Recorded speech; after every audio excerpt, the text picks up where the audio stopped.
एक ऐसी किताब जिसने सोए हुए भारत को झकझोर कर जगा दिया। एक ऐसी पुकार जिसने गुलाम देश के दिल में आजादी की आग भर दी। क्या आप तैयार हैं भारत भारती की उस लौ को महसूस करने के लिए जिसने पूरे राष्ट्र की आत्मा को बदल दिया? जब भारत अपने ही इतिहास को भूलता जा रहा था, तब एक कवि ने आवाज दी, उठो, अपने गौरव को पहचानो। और उस आवाज से जन्म हुआ भारत भारती का एक ऐसा ग्रंथ जिसने भारतीयों को फिर से गर्व करना सिखाया। भारत भारती कोई साधारण काव्य नहीं, ये भारत का आत्मदर्शन है, एक दर्पण जिसमें हमारा अतीत, वर्तमान और भविष्य तीनों स्पष्ट दिखते हैं। मैथिली शरण गुप्त ने इसे उस समय लिखा जब देश बेड़ियों में था और हिंदुस्तानी खुद को कमजोर समझने लगे थे। गुप्त जी हमें सबसे पहले भारत के स्वर्ण युग में ले जाते हैं, जहां ज्ञान के दीप जलते थे, कृष्ण जैसे मार्गदर्शक, बुद्ध जैसे शांति दूत जन्म लेते थे। भारत विश्व का गुरु था, ज्ञान, संस्कृति और शौर्य का केंद्र। लेकिन वक्त बदला और भारत अपने ही गौरव से दूर हो गया।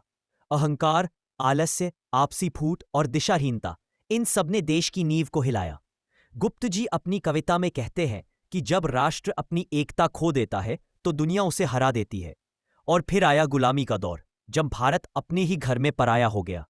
विदेशी शासन की कठोरता, भारतीयों का टूटा आत्मविश्वास और चारों तरफ फैला अंधेरा, गुप्त जी के शब्द इन बेड़ियों की चुभन महसूस करा देते हैं। लेकिन भारत भारती केवल दुख का वर्णन नहीं है, यह जागरण की पुकार है।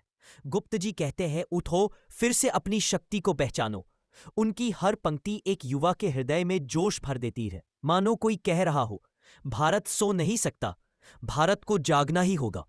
इस काव्य का एक अद्भुत पक्ष है नारी का सम्मान। गुप्त जी बताते हैं कि भारतीय संस्कृति की असली रीढ़ नारी है। सीता की मर्यादा, सावित्री का तप, झांसी की रानी का साहस, यह सब भारत की आत्मा है। वह चेतावनी देते हैं कि जो देश नारी के सम्मान को भूल जाए, उसका उत्थान असंभव है। भारत भारती हमें आदर्श नागरिक का चित्र भी दिखाती है। किसान, सैनिक, मजदूर, शिक्षक, हर व्यक्ति अपने कर्तव्य को पूरा करे, यही राष्ट्र निर्माण का आधार है। फिर गुप्त जी भविष्य के भारत की कल्पना करते हैं, एक ऐसा भारत जो फिर से ज्ञान, विज्ञान, एकता और संस्कृति में अग्रणी हो। एक ऐसा भारत जो विश्व को दिशा दे।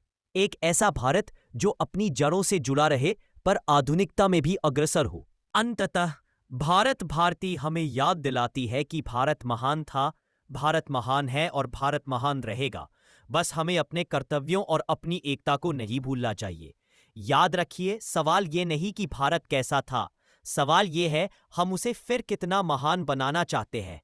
अगर भारत भारती का संदेश समझ लिया तो आज का भारत भी बदल सकता है। सवाल सिर्फ एक है, क्या आप इस बदलाव का हिस्सा बनने के लिए तैयार है? अगर आपको मैथिली शरण गुप्त की भारत भारती अच्छी लगी तो लाइक करें, कमेंट करें और दोस्तों के साथ शेयर करें। और ऐसी ही रोमांचक कहानियां देखने के लिए चैनल को सब्सक्राइब जरूर करना।